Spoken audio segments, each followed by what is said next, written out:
question isn't who is going to let me, it's who's going to stop me. Ayn Rand. You are listening to the Real Estate Investor Show, episode number 9. Welcome, ladies, to the Real Estate Investor Show, providing inspiration, strategies, and insight to empower women investors to live balanced and financially free lives. Now, here are your co-hosts, Liz and Andressa.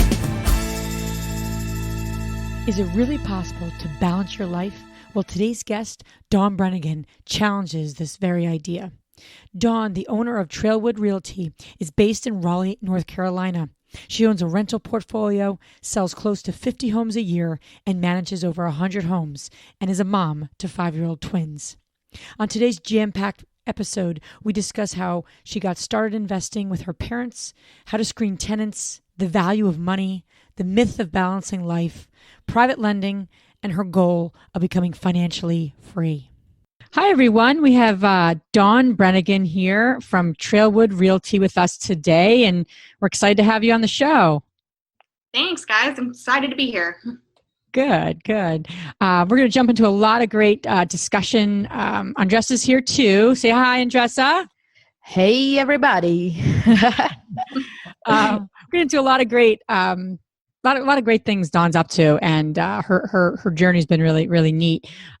So without further ado, as we jump into things, what compelled you to get, involved in real estate investing? Like what got you going? Sure. My parents actually did it. So I got licensed back when I was 23 years old. That was back in 2002, and started working the following year, 2003. And my parents had just sold a property in Fayetteville, where I'm from. And, basically just said, I have a bunch of cash I'm sitting on. We want to buy a couple investment properties in Raleigh. Go find us something. And so that's a good thing, huh? Your parents you go call and say, hey. I know, all the trust in the world. And I was actually working in new home sales at the time, so I'd never even done general brokerage. I really had no idea what I was doing at all. So I lived in Raleigh at the time, and I was young, so a lot of my friends were still in college. My boyfriend at the time had a bunch of friends going to NC State, and I knew that they were all kind of looking in a particular neighborhood to find their rental properties to live in while they were in school. And so really just with that knowledge, I said, okay, I know this neighborhood people like to live in. Let's buy 2 properties here, and 2 happen to be on the market. We bought both of them. And my parents said, okay, great. You manage them. You take care of it. Again, not a clue what I'm doing. So I did it. I winged it the whole way. And, thankfully everything went well. Nothing fell apart. And, just kind of figured it out as I went. And at the time I was probably 24, 25 years old. So, not a whole lot of experience behind me, not even life experience. So, it all worked out, and eventually kind of moved my way up to buying a few new properties. And now I've got 5 single family rental properties. The 2 that my parents owned, they eventually sold those to me. So I bought those probably about 2 years ago. After my dad passed, my mom had them, and she didn't really want to be a rental property owner anymore. So I convinced her to let me buy them instead of selling them. That's great. So you have 5 single family homes. You're also full-time real estate agent. You have a brokerage. Is that fair? Or is that you have a, yeah. Okay. Yeah, so I basically worked as a single agent, opening up my own brokerage back in 2010, once I wanted to get out of new home sales. And so it was just me for the longest time in the brokerage. So it's just what they call a single agent brokerage. But now I've got a couple of people who work with me now. That's great. And one of the biggest things that you also do is that you have a property management company, and you manage over 100 homes? Yeah, it's probably about 115. That's a lot. I know firsthand, that's a lot. And it's, there's a lot to that. I'd love to just dive into that a little bit. What made you, so you're managing your own properties, obviously, and then you're now managing properties for investors, or who are your clients? How did you grow that? So I opened up the business in 2010, which is, as everyone knows, we were all in a recession. Home sales were not moving very quickly. So I was sitting around thinking about what else I could do with my time, and came up with the idea of managing properties for other people. I had my own rental properties at that point for, 6 years or so, and, learned a lot by trial and error, and decided, everything's gone really well and I can do this for other people. So, I opened up Trailwood Realty then, and didn't really focus on working with buyers and sellers just because the market was so soft. It just wasn't a really good place to focus your energy. So I focused on property management, and probably had about 30 properties or so under management when I found out I was pregnant with twins in 2011. And so, I tried to back off of advertising and looking for new clients and stuff because I didn't know what having 2 kids was going to be like. I hear kids were hard to raise. So. Who said that? No. Say it's a little tricky. So just wanted to, give myself a little bit of breathing room. But since I had 30 clients or so at the time, a lot of them were sending me referrals, and, stuff was just kind of falling in my lap, and I didn't want to turn those people away. So by the time the kids were actually born, I think that we had grown to about 60 properties at that time in 2012. So you basically double. Yeah, doubled. So right. We all know that, property management, it's time consuming. So I would like to know, what systems did you put in place in order to reduce your time into literally managing those properties? Yeah, absolutely. Being organized and having those systems in place is really, the key to the whole business. When I first started out, I didn't use software. That was a big mistake. I currently use Buildium, and that's a great little program that helps me keep track of maintenance requests. It handles collecting all the rent from my tenants, so I know when they haven't paid after it's due, and can start trying to collect. It automatically posts late fees, which is great. It definitely helps up the rate of late fees that you actually collect when it's sitting right there in their account, instead of you having to call them and tell them, to mail in a check. So kind of have everything in one place has just been very key to me. So I try to use Buildium as much as I can to its full potential. And that's an interesting, so Buildium does everything from, if you don't mind, share a little bit about because there's so many out there, and, we've worked with various programs.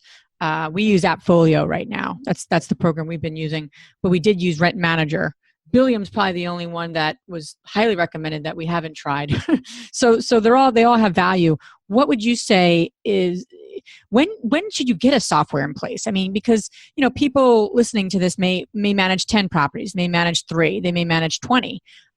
We started using something right away, and we acted as if we were managing 100 units. You're smart.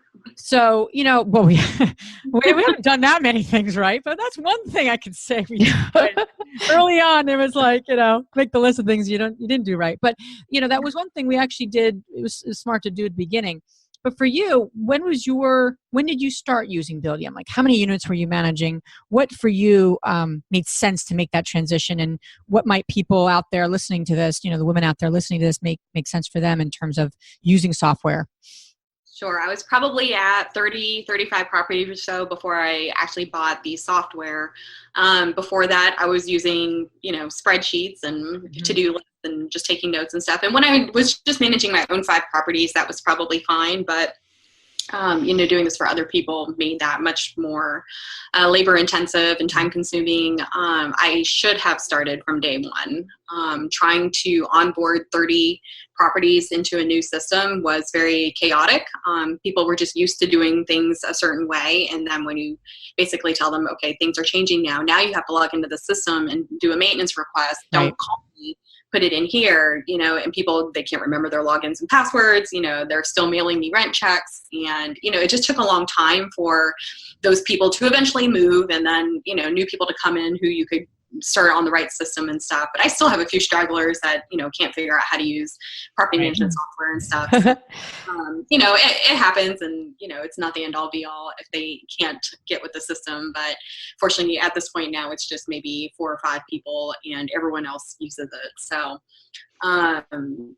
trying to have somebody make a maintenance request by text, or they call you, or they Facebook message you, or there's so many inputs into your daily life with all the social media and ways to contact people, that if you allow people to do that, you'll lose track of them all, because you don't know, you're checking your text messages, but this person left you a voicemail and you don't know to check your voicemail or whatever. And so if you have it all in one place, where what I like about Buildium is somebody puts in a maintenance request, it's got all their contact information, everything is already in that email. I can see it pop up in my email and then send it straight to my plumber, and he can call the tenant and go ahead and make arrangements. And then the next day I get a follow-up email from Buildium that shows us as an uncompleted task.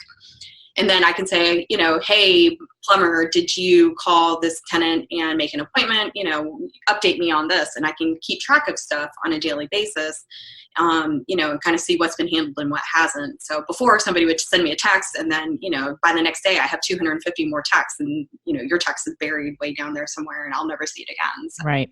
Yeah, it's a really good point. And it's interesting too, when you think about the whole managing properties for others. We manage our own. We've also managed, we manage most of our own properties, but we've also been recently hiring property management companies. And it's been really a transition, because, we physically can't be some of these locations, but it's been hard in some ways, because you're kind of like, well, they don't do things exactly how we do them. But for you, and when you're working with these folks and you're working with these clients, the whole self-managing versus hiring someone is a big discussion, and it's a big kind of concern for some people, whether or not to make the transition or just to start managing themselves. Like, what would you say to investors out there, if they're looking at hiring someone like yourself? What are some really important things to look for, and how do they vet these property management companies out? Because it could be really nerve-wracking to kind of hand the keys to the kingdom, so to speak, and you and I both, we all know that it's not about buying the right, you can buy right, but it's not managing the asset. It's always, you're going to either make your cash flow or not if you're managing that property correctly. So what would you say to, investors out there, women that are considering hiring property management companies like yourselves? Like, what are some key things they should be looking at as they're vetting, or even have a property management company? What should they be getting? Like, what's a phenomenal company to have on your team? Yeah, I mean, I think it takes the two personalities to be able to mesh well together. If you have somebody, for me, like I can't work with clients who are overly controlling and demanding, because I am also controlling and demanding. And therefore, you have two people who want to do things their own way. And I can't do things differently than the way that I do them, right? I've got my systems in place, and that's what allows me to be able to manage my business in an effective manner. And if somebody wants me to do it their way, I can't stop and remember that every single time this thing comes up, I've got to do it some other way. So, for me, a good client is somebody who can look at my systems and say, yes, I'm on board with what you do. I trust you to make good decisions and things like that. So I find for people who are overly controlling that maybe, it's best for them to do it themselves. And I also think that there's a good, there's some learning tools there that come along with doing it yourself too, that you kind of learn, like, hey, for a plumber to come out for $95 is not really that expensive, because once you try to do it a few times yourself, you're going to realize that's what they all charge. And if you find somebody who's less than that, he probably turned out to be pretty terrible. And so, you kind of learn some of these things along the way, and you learn what things are worth. And maybe it's not worth it to you. Maybe you've got some great contacts out there and you don't need the property manager's contacts. You can handle the phone calls and the maintenance and stuff yourself. It's just kind of learning about what is worth it to you. So, when you are trying to vet a property manager, I would just make sure that your personalities are going to work well together. I would look and see, like, what are the systems and stuff that they're using? How do they report? When do you get paid every month? How do they communicate with you? I think probably the communication is just the biggest key. I find that most people are probably pretty easy to get along with, as long as you are communicating with what's going on. So, I have some property owners who do not want to hear from me. If they see my phone number pop up on their phone, like, they get a feeling of dread. That's a problem. Yeah. Dawn's calling. They're like, oh crap, Dawn's calling. Like, now what? And so they don't want to see my number pop up on their phone. So, the few times that I call for non-terrible things, they're just like, oh gosh, thank God it's not you. And I have to start off the phone call with, hey, there's nothing wrong. But, person is already sweating. yeah, they're already, got their defenses up and wanting to know how much money they've got to spend. And, but then other people, they want to know every little thing that's going on in their property. And so, if you had to call the plumber, they want to know what the $60 charge was, and they want to know this, that, and the other. And that's fine. You just have to know what that level of communication is for your client. Some people really want to be hands off and other people really want to be involved. So you just got to find that person that works well with you. And I think, you can't go wrong with checking out reviews, getting recommendations for other people. What I would typically do anytime I'm trying to hire anybody is go and get some recommendations and then go Facebook stock, Google reviews, Yelp reviews, figure out what are the good people, and check out their negative responses and see how they responded to negativity, and figure out if those people are good problem solvers. But like I said, the communication is probably the biggest one, making sure they communicate in a way that is effective for you. That's awesome. I want to touch base on your screening process. I think that besides managing the property, finding the right tenant, is that even possible? I'm not sure, but right? Finding the right fit, I'll say. How do you do that? Yeah, so I've been blessed with really good tenants so far, so knock on some wood. The screening process is key, though, of course. So we use a third-party screening company called Resident Research, and that is, when a prospective tenant wants to apply, they go onto my website, they fill out a form, they pay $50. All of that information and money goes to Resident Research, and they immediately pull up credit and criminal background and eviction history. So that gives me a little bit of information to start off right away. So if I, see that their credit score is only a 500, I can go ahead and deny their application right there, because no matter what the rest of it says, that's going to be a non-starter. If everything looks good from what I've got originally, they continue on and get the previous residence verification. So they get references from their last two landlords.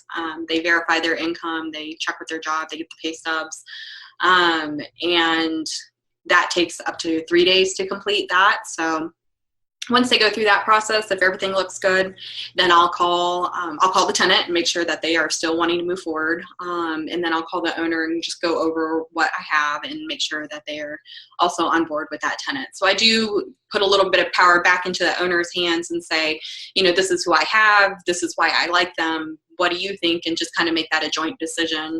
Because some people are, clear home run, A+ tenants. Other people might be, a B tenant on paper, but for whatever reason, I'm really wanting them to accept them or not accept them. So, put a little bit of power back into the owner's hands on who we're going to take. And I like doing my own showings and stuff, or at least having my assistant come by and do them, because it gives us a chance to actually talk to the person and figure out, does this person sound like somebody who's going to be reasonable to work with? If they walk in and they act entitled, or, just kind of come up with a laundry list of things they don't like, or, just kind of have a negative personality to begin with, I will do everything in my power to not put that person in the house, because that is just an unhappy person. And I like happy clients. I like happy tenants. I need happiness in my life, not negativity. So I really try to screen for that. And if you get a feeling that they've got more people living in the house than they're telling you about, if they sound like, they're partiers, I live close to NC State University. So, a lot of the rentals attract college students or young professionals, and, you just kind of want to make sure they're out of the party vibe, or, if they go party, they're going downtown and not doing it at the house. What's the minimum credit score that you're looking for? 650. 650. Okay. Mm-hmm. Yep. And I can work with a little bit less if they can do a larger deposit. So in North Carolina, we typically get like 1 month security deposit, and but we can get up to 2 months security deposit. So sometimes I'll ask for more if they're, 625 or something, and you can see like, they've got a student loan debt they didn't pay and everything else is paid or whatever. It's funny is when you tell people, I'm sure you get this, Dawn, when you tell people you manage property, you own real estate, people always want to know the crazy tenant stories. Like, I don't know about you, but I've gotten that question asked more than other questions that are like, why do you go there? It's just, so not just the craziest, but I'm curious, which tenant over the years has taught you like the most important lesson when it comes to managing property? Yeah, you're right. I mean, fortunately, I don't have a lot of tenant horror stories. Oh, good.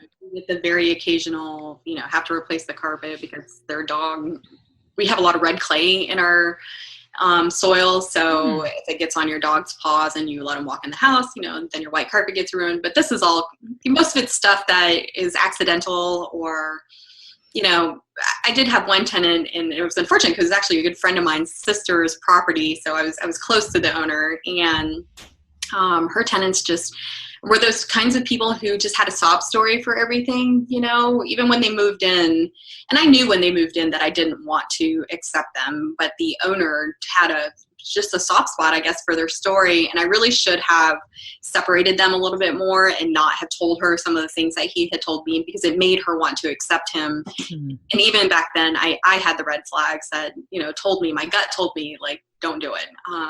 He had been in a car accident. He was moving here because like his store back where he used to live had gotten robbed, and, they went out of business, and he couldn't work for a long time because he had all these injuries, and, they were downsizing from this big house. They had stuff everywhere. And I don't know if it was true or not true. I mean, it seemed to be true, but they were just one of those people that even after they moved in, they had opened up a restaurant, and then the restaurant, they sold it to somebody. That person didn't pay. He got in another car accident. I've never seen so many car accidents happen to one person.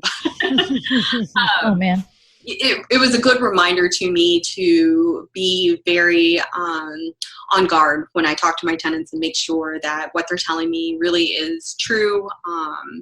The people who have the worst stories, even if they are all true, are probably just, kind of like that kid on Charlie Brown where the cloud just like hangs over him. And you don't want to bring that cloud in your life. You want to stay away from that person. No, that's really good insight. That's really great insight. And it's, that's the other piece of it, is that when you're out there and you have a challenging tenant situation, right? The person on paper that looked great, but something, stray happened, and then you have to evict them, or hopefully not have to evict them, but something, you have to clean something up with a tenant, learn from it so you can keep learning from, all your situations so you can make things better, because it's going to happen with tenants. People lose jobs, so even your very perfect A+ tenants, bad things can happen. They could lose. Right. They can get sick and not be able to work or whatever, have to break their lease for some reason or another. So just, kind of have to be able to roll with the punches. That's right. So I'm curious, in chatting with you, Dawn, and getting to know you, you mentioned something about balance. That is there such a thing as balance? And, I asked this to you because, part of the show is not just about,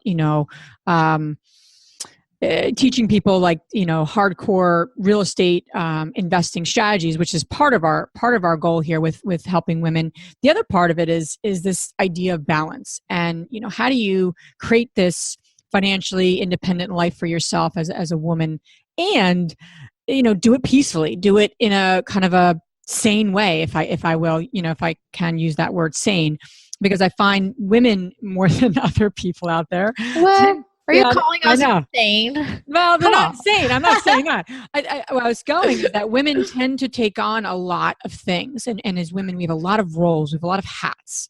And I think that, that can sometimes get in the way of our goals of trying to be that. We want to achieve this, but, and I have to do this. And, and you have twins, and you're running a business, and you're an investor, and. So for you, what are some of the secrets, right? How do you keep it all together? I mean, you manage and you have clients that you sell property. What do you sell? 40 to 50 homes a year or something ridiculously high?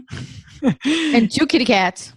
So you got a lot. I mean, for you, how do you manage your life, and how do you do it in a way that works for you?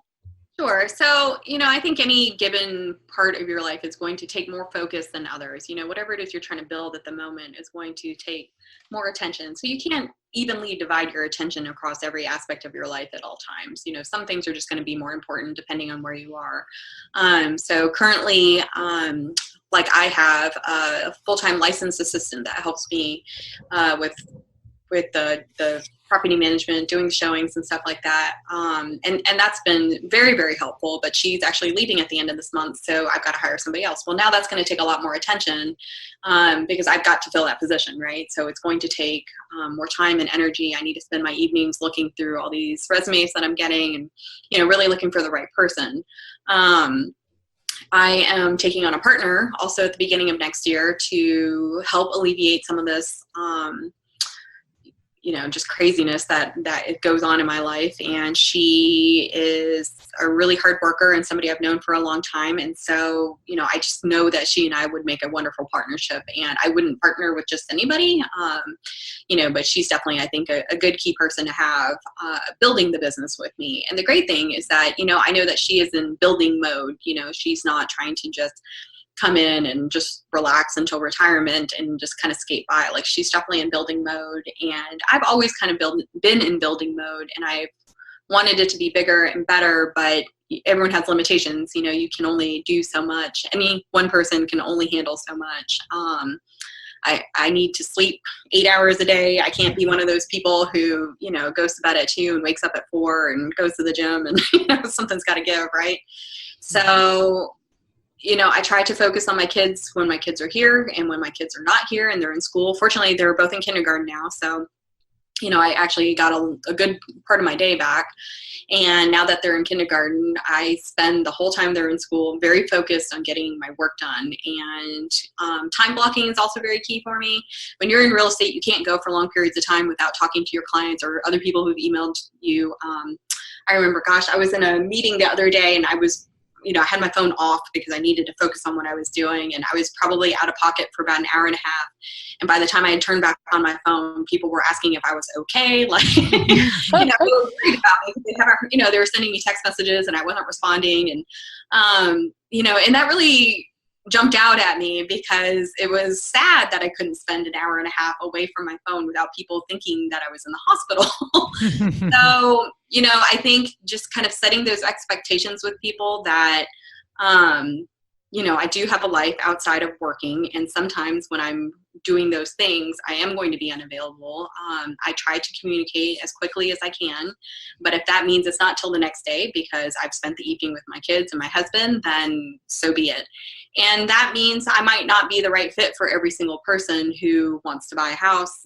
Some people really need the extra attention and don't understand that you have a family and stuff. And that's fine. Like, they need somebody who is all about work 100%.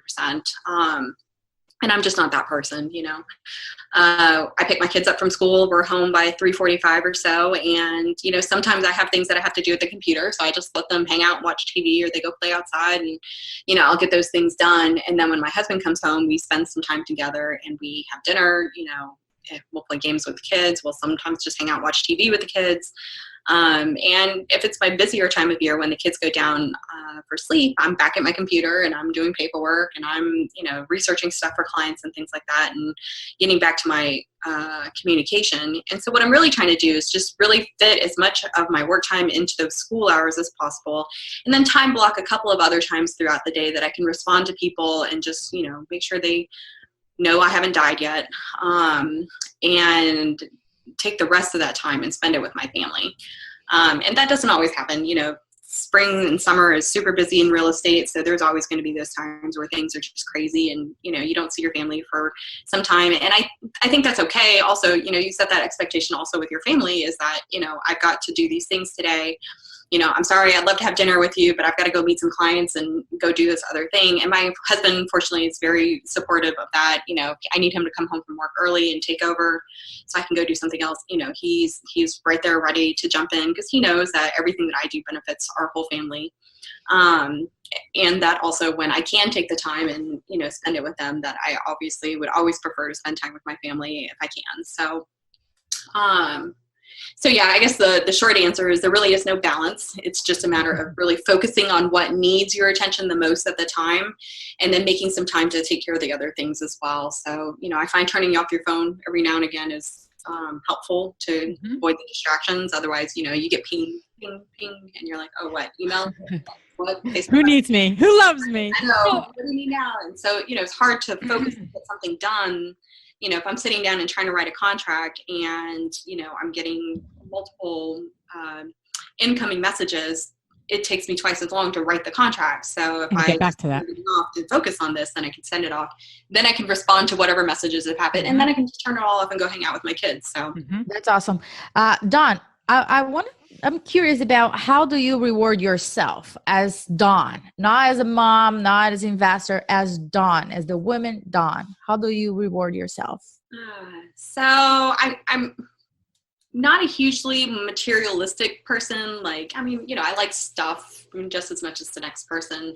But, once I have my iPad and my MacBook and, some nice boots for the winter and stuff, I don't know. I don't really spoil myself too much.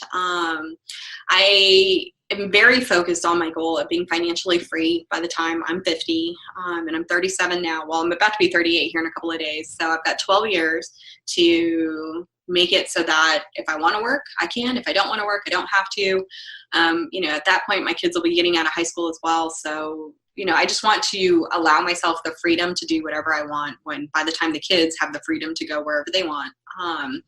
So maybe that means I travel. Maybe that means I live wherever the kids live, or maybe it just means I continue doing what I'm doing right now, but with the option of, doing it or not doing it. So, my husband was joking with one of his friends the other day about, buying something, I think, for my birthday that's coming up. And Rick was like, I don't know. She never really wants anything because, he'll buy flowers and stuff sometimes. And I'm like, I don't know. The cats just knock them over. Like, they die. Like, I don't see the appeal in flowers.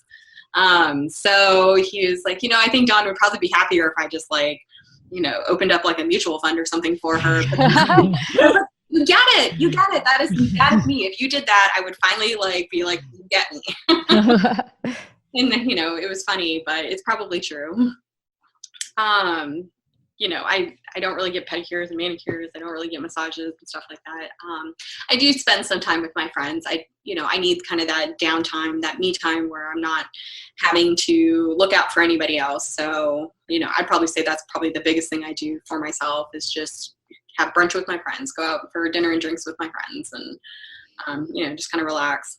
Adult beverage, adult conversation. The only way you get by in real estate is in real estate. There you go. Exactly. I think, Dawn, you said some great things. And for those women out there that are listening to this, I think the biggest thing you said was two things. Know yourself, and you can't do everything yourself.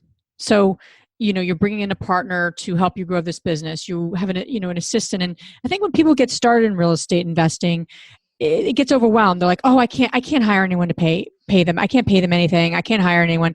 And I think people just need to think differently. And partners are also, taking on the risk together. So there's always a lot of creative ways to get help. It's not just, oh, I don't have a ton of money to pay someone. And that's not a good enough, it's an excuse, I think, often. And I even find myself saying that sometimes if we want to, hire somebody new, we're like, no, we can make this work. How do we make this work? It's how do we make this work? So I love that you said that you're not doing everything yourself and you know yourself. What works for Dawn? And I think that's a big thing, that women are so busy taking care of so many things that we don't often know sometimes what really works for ourselves. And I think that's really it's a key, because if you don't know yourself really well, and keep getting to know yourself, you're going to give everything to everyone, and then you're going to be frustrated and resentful. So I think you're doing that really well. So that's great. So. Yeah, when my parents had bought these rental properties, they are much more do-it-yourselfer kind of people. So when we had turnovers, we would paint the houses ourselves, we would clean ourselves, we would do everything ourselves.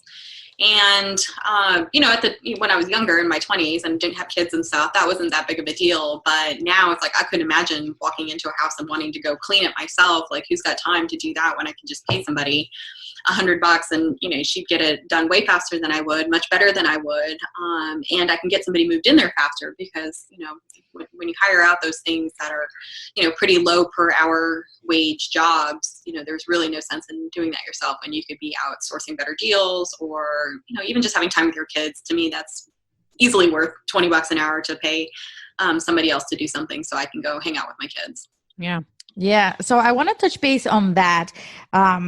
You recently did your first private lending deal where you can just watch the money to go to work. I want you to walk us through your process of that first deal.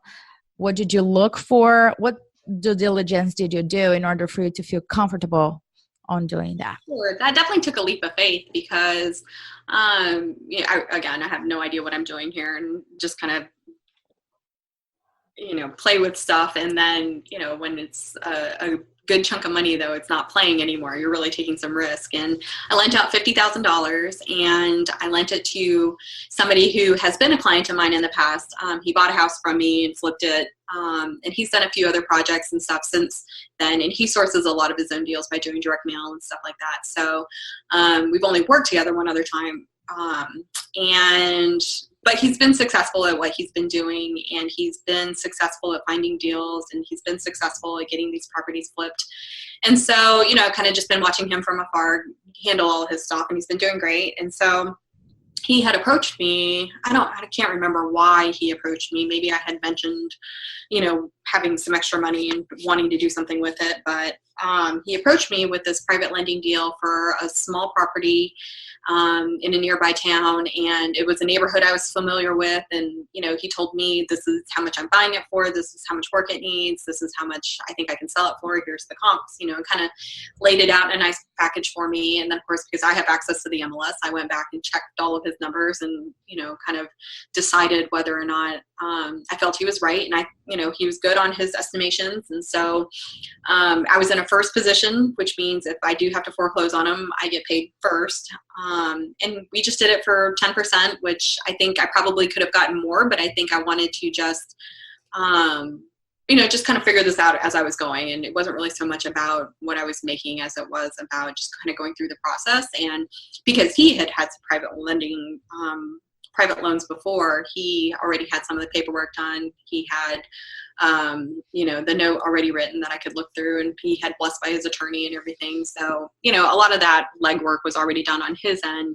And then I just sent it out to some ladies I trust to give me good advice and had them kind of bless it as well. So, got some good advice about kind of how to move forward. And so he did the project. I lent him the money for 3 months, and he actually just closed on it a couple of weeks ago. And I got paid back, and I was like, all right, I did get my money back. Thank goodness.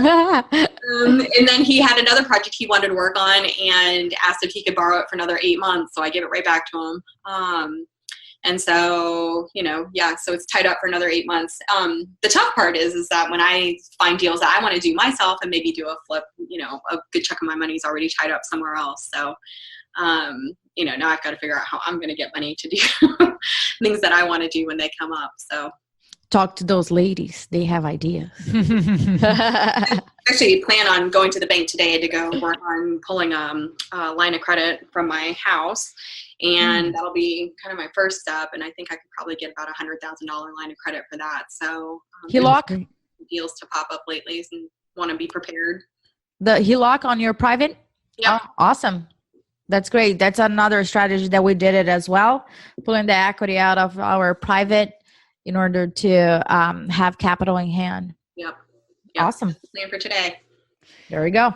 So Dawn, before we get to our fabulous 3 questions, we wanted to ask you, where can listeners learn more about you? Sure. So my website's trailwoodrealty.com. I'm on Facebook a lot. It's /Dawn Brenengen. I have accounts on Twitter and Instagram and things like that, but I'm pretty much never on them. So Bigger Pockets is another place that I'm pretty active in the forums and stuff. And they made me a moderator there. So I try to get on there as much as I can and do some moderating and learning. And in your areas of focus, you manage properties in which areas again, if you don't mind? So I'm in Raleigh and the surrounding suburbs. So that would be like Cary, Holly Springs, Apex, Wake Forest, to Durham, which is kind of the next more major city next to us. Okay. That's awesome. So let me get to our fabulous 3 questions. So the first one is, what's the most transformational book you ever read in your life? That's tough because there's a lot of really good books out there. I really like The Miracle Morning for real estate agents, specifically like the real estate agents version of it because it's more of a storytelling than it is a how-to book on how to wake up early. I would say that has been my New Year's resolution for as long as I could remember, is to try to become more of a morning person. And, I just feel like I'm so much more alert in the mornings and I can get so much more done that if I just had more of that morning time versus, at the end of the day, you're just exhausted and don't really want to start anything new and, end up just spending your time watching TV and scrolling Facebook, which is what I do if I stay up too late. What I'm trying to do is not do that and go to bed earlier and wake up earlier. So I read that book every once in a while, and it motivates me to, put a little bit more focus in those morning hours. That's awesome. Second question is, what's the most powerful routine you do to create a financially free and balanced life? So I automate a lot of my savings. I kind of figured out how much I need to have on hand to cover all my bills without having to, log in and make sure everything's going to clear. So, I keep enough cushion in there and I keep just enough in there so that everything else gets automatically sent to, IRA accounts. My husband maxes out his 403B, plus he gets a pension, and, we send off as much of the money as possible and we get it out of the bank account so that it doesn't get spent. Knowing that, if we have a month where we're going to go on a vacation or something like that, we can always pull money back out. So some of it's more accessible than others because some of it's in retirement accounts, some of it's in taxable accounts. But I find just kind of automating the process of getting it out of my account, which is difficult because I don't get paid the same amount every month. So it's not like I can just figure out what I'm going to make every month and then, take X number of dollars out. So sometimes I have to change it. Sometimes too much money builds up in there and I have to get it out so I don't get too tempted to spend it. So I think kind of just automating that process a bit and then just really focusing on what my goals are later, which is, people, I think they want to be financially free. And when you say that, people think it's about money, and it's not about money. It's about options. And, I don't really care how much money I have in the bank. What I really care about is, what does that money buy me? And if it buys me the freedom of moving to Hawaii because my kid lives in Hawaii and now I've got grandkids in Hawaii, then that's what I want to do. And I don't want anything holding me back from making those kinds of decisions. So, yeah, that's a good clarification point. The third one is, which woman, famous or not, alive or not, has inspired you the most? I'd say my mom. She was an immigrant. She's Korean and moved to the United States when she married my dad. He was in the Army, and so he met her when he was stationed in Korea, and she moved here. And really, she was an orphan growing up, so she really just had no education in her upbringing. Academic or otherwise, like she just didn't really have any good role models and stuff. And she was able to come here and really make a good life for herself. And she's not rich by any means, but between her and my dad, they say he was enlisted in the Army. He never made more. I think $35,000 a year, I think, was his top salary by the time he had passed. And so he never made a lot of money. She was a hairdresser. She never made a lot of money, but somehow or another, they managed to pay off their house. They never had loans on cars. They had money in the bank. They had excellent credit. And, I kind of look back on their lifestyle versus the one that I have. And, I was talking to my husband about this the other day. I was like, we never went out to eat. Like, we went out to eat like once a year. And I think we ordered pizza twice a year. My mom all the time. And, going out to eat was a real big treat and something I looked really forward to when we got to do it. And now it's like, we're hungry. Where do we want to eat? No, there's nothing special about it. It's not, it's not a treat for us. It's just, we're hungry. We have to feed ourselves and there's, nobody's going to cook. So we just go out somewhere. And it's a very stark contrast to how I was raised and stark contrast to really how I want my kids to be raised and how I want them to understand the value of money. My mom used to sit down and pay all of her bills with a checkbook, and, I'd sit at the dining room table with her and I knew how much our mortgage was. I knew how much our electricity was, and I'm 9 years old and I can see how much she paid. And I think beyond the actual financial education my parents gave me, I think really just kind of being very open with our finances with me was kind of what helped me understand it the most.